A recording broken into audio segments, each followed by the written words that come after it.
Welcome to S99 TV news. Jagtial అభివృద్ధి కోసం రేవంత్ రెడ్డిని కలిసి శాల్వా కప్పుకున్నా అంతే. కాంగ్రెస్ పార్టీలో చేరినట్లు నేను ఎక్కడా చెప్పలేదు. రేవంత్ రెడ్డి ఎక్కడా చెప్పలేదు. నేను బీఆర్ఎస్ పార్టీకి నెలకు 5,000 కడుతున్నా. బీఆర్ఎస్ పార్టీలోనే ఉన్నట్లు అఫిడవిట్ ఇచ్చాను.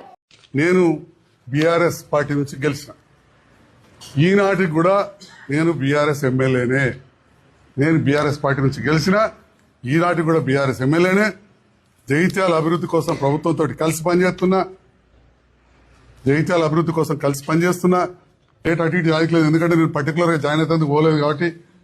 పోయి నేను కలవడానికి పోతే తెల్లవారే ముఖ్యమంత్రి గారు కలిసిన తెల్లవారే ఎలాంటి అథెంటిసిటీ లేని,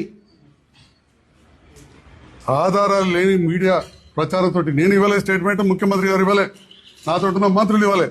కలిసి పనిచేస్తామని చెప్పి పోయి నేను చాలువ కప్పితే వారు నాకు కండువ కప్పితే నేను కాంగ్రెస్ లో చేరినట్టు చెప్పి బీఆర్ఎస్ నాయకులు వచ్చి నా హాస్పిటల్ మీద రచ్చ చేసి నా దిష్టి బొమ్మ తలబెట్టారు. నాకు ఒక అవకాశం కూడా ఇవ్వలేదు వివరణ ఇవ్వడానికి.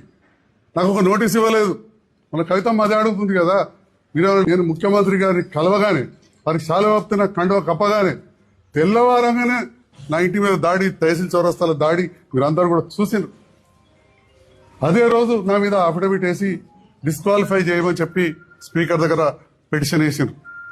అయినా కానీ ఆ రోజు నుంచి మార్చి వరకు, అది వాళ్ళిచ్చి వాళ్ళు ఆపేంత వరకు బీఆర్ఎస్ లెజిస్లేటర్ పార్టీకి నెలకు 5,000 రూపాయలు మా జీతం నుంచి కట్ అయితే నేను ఎన్నడూ అబ్జెక్షన్ చేయలే. నేను బీఆర్ఎస్ లెజిస్లేటర్ పార్టీ సభ్యున్నే, నేను అబ్జెక్షన్ చేయలే. నేను అంటున్నారు అఫిడవిట్ ఇచ్చిండు, అఫిడవిట్ వాస్తవమే, అఫిడవిటే కాదు నెలకు 5,000 కట్టినా పై